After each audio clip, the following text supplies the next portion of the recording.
Hi friends, வணக்கம். Welcome to my channel. இன்றைக்கி ரொம்ப ஈஸியாக செய்யக்கூடிய ஈவினிங் ஸ்நாக்ஸ் வாழைக்காய் பஜ்ஜி எப்படி செய்கிறதுனா பார்க்க போகிறோம். இந்த ஸ்நாக்ஸை டக்குன்னு நம்ம ரெடி பண்ணி கொடுத்துடலாம். வாங்க இந்த வாழைக்காய் பஜ்ஜி எப்படி செய்கிறதுன்னு வீடியோக்குள்ளே போய் பார்க்கலாம். நான் இன்றைக்கி ஒரு 4 வாழைக்காய் எடுத்திருக்கேன். இந்த மாதிரி சைடை கட் பண்ணிவிட்டு தோலை சீவணும்னு அவசியம் இல்லை. உங்களுக்கு வேணால் நீங்கள் சீவிக்கிங்க. நான் இன்றைக்கி சீவாமல் தான் செய்ய போகிறேன். இந்த மாதிரி எல்லார் வீட்லேயும் இருக்கும் உருளைக்கிழங்கு சிப்ஸு கட்டை, அதில் வச்சு நல்லா நைஸாக சீவி எடுத்துக்குங்க. இப்போ இந்த மாதிரி ஒரே மாதிரி சீவி எடுத்துக்குங்க. ரொம்ப நைஸாக இருக்கணும், ரொம்ப கதமமாக சீவிடக்கூடாது. பஜ்ஜி நைஸாக நம்ம சீவினா தான் நல்லா டேஸ்டியாக இருக்கும். இப்போ நான் சீவிட்டு எவ்வளோ நைஸாக இருக்குது பாருங்கள். இந்த மாதிரி இருக்கணும். இதை தண்ணியில் எதுலேயும் போட்டுறக்கூடாது. இப்படியே ஒரு பாத்திரத்தில் எடுத்து வச்சுக்கோங்க. இதே மாதிரி மீதி இருக்க வாழைக்காய் எல்லாத்தையும் சீவி எடுத்துக்கலாம். இப்போ பாருங்கள், நான் அந்த மாதிரி நைஸாக எல்லாத்தையும் சீவி எடுத்துருக்கேன். இப்போ பஜ்ஜிக்கு மாவு நம்ம ரெடி பண்ணிக்கலாம். ஒரு பவுலில் 2 கப் அளவுக்கு கடலை மாவு சேர்த்துக்கிறேன். இந்த 2 கப் அளவுக்கு கடலை மாவு, அது கூட 1/2 கப் அளவுக்கு அரிசி மாவு சேர்த்துக்குங்க.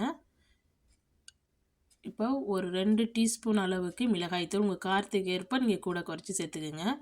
1/4 டீஸ்பூன் அளவுக்கு பெருங்காயத்தூள், 1/2 டீஸ்பூன் அளவுக்கு உப்பு சேர்த்துக்கிறேன். இப்போ எல்லாத்தையும் நல்லா கலந்துட்டு இதில் தண்ணி ஊற்றி நல்லா கரைச்சி எடுத்துக்கலாம். ஃபஸ்ட்டு 1 கப்பு தண்ணி சேர்த்துருக்கேன். தண்ணி ஃபஸ்ட்டு எடுத்தோடனே நிறையா சேர்த்துற வேணாம், கொஞ்சம் கொஞ்சமாக சேர்த்து நல்லா மிக்ஸ் பண்ணிடுங்க. இப்போ மறுபடியும் 1 கப்பு தண்ணி எடுத்துருக்கேன். இதில் ஃபுல்லாக ஊற்றிடாமல் கொஞ்சம் கொஞ்சமாக சேர்த்துக்குங்க. நான் இப்போ ஒரு 1/2 கப் அளவுக்கு தண்ணியை சேர்த்துருக்கேன். இதில் மொத்தமாக 1/2 கப் அளவுக்கு தண்ணி சேர்த்துருக்கேன். கட்டி இல்லாமல் நல்லா இந்த மாதிரி விஸ்க் வச்சு கரைச்சிங்கன்னா ரொம்ப ஈஸியாக இருக்கும். இப்போ நல்லா கரைச்சி எடுத்தாச்சு. இப்போ இது கூட 1/2 டீஸ்பூன் அளவுக்கு பேக்கிங் சோடா சேர்த்துங்க. அப்போ தான் நல்லா பஜ்ஜி உப்பி வரும். பேக்கிங் சோடா சேர்த்துட்டு நம்ம உடனே பஜ்ஜி போட கிளம்பிடலாம், ரொம்ப நேரம் இருக்கக்கூடாது. பாருங்கள், மாவு வந்து இந்த மாதிரி இருக்கணும். ரொம்ப தண்ணியாகவும் இருக்கக்கூடாது, ரொம்ப கட்டியாகவும் இருக்கக்கூடாது. இப்போ நான் ஒரு ஸ்பூன் எடுத்து இந்த மாதிரி நான் மாவில் விட்டு காமிக்கிறேன். பின்பக்கம் இந்த மாதிரி ஸ்பூனை நினச்சோம்னா கோட்டிங் இந்த மாதிரி இருக்கணும். அப்போ தான் நம்ம பஜ்ஜி போடும்போது மாவு நல்லா பிடிச்சிக்கும். இப்போ ஒரு கடாயில் எண்ணெய் ஊற்றிருக்கேன். எண்ணெய் நல்லா ஹீட்டானது பிறகு அடுப்பை மீடியம் ஃப்ளேமில் வச்சுட்டு நல்லா மாவில் போட்டு நனைச்சிட்டு இந்த மாதிரி பஜ்ஜியை போட்டுக்குங்க. அடுப்பு மீடியம் ஃப்ளேமில் இருக்கணும். அப்போ தான் எண்ணெய் குடிக்காமல் நல்லா புஷ்ஷுன்னு உப்பி வரும். லோ ஃப்ளேமில் இருந்துச்சுன்னா எண்ணெய் குடிக்கும், ஹை ஃப்ளேமில் இருந்துச்சுன்னா கறிக்கிடும் சீக்கிரம்.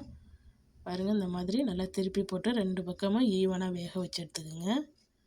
நல்லா எப்படி புஷ்ஷுன்னு உப்பிருக்கு பாருங்கள். ஈவினிங் டைம் குழந்தைங்க ஸ்நாக்ஸ் வேணும்னு கேட்டால் நம்ம அந்த மாதிரி டக்குன்னு இந்த பஜ்ஜி போட்டு கொடுத்துடலாம், ரொம்ப ஈஸியாக இருக்கும். இந்த பஜ்ஜி போடுறது ரொம்ப சுலபமாக இருக்கும். இப்போ 2 பக்கமும் ஈவனாக வேக வச்சு வெளியில் எடுத்துட வேண்டியதான். இப்போ பார்த்திங்கன்னா முன்னாடியோட இப்போ நல்லா கலர் சேஞ்ச் ஆகிடுச்சு, நல்லா வெந்துடுச்சு. இந்த அளவுக்கு நல்லா வெந்ததுக்கு பிறகு நம்ம வெளியில் எடுத்துடலாம். நல்லா புசு புசுன்னு ஊற்றி சூப்பராக நம்மளுக்கு பஜ்ஜி ரெடி ஆகிடுச்சு. இப்போ நான் வெளியில் எடுத்துட்றேன்.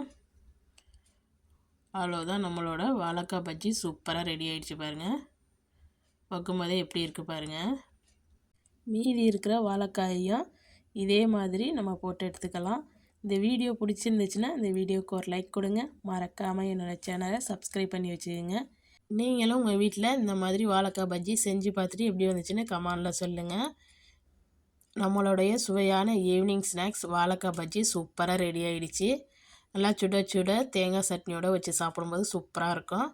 இந்த வீடியோ பார்த்த அனைவருக்கும் நன்றி.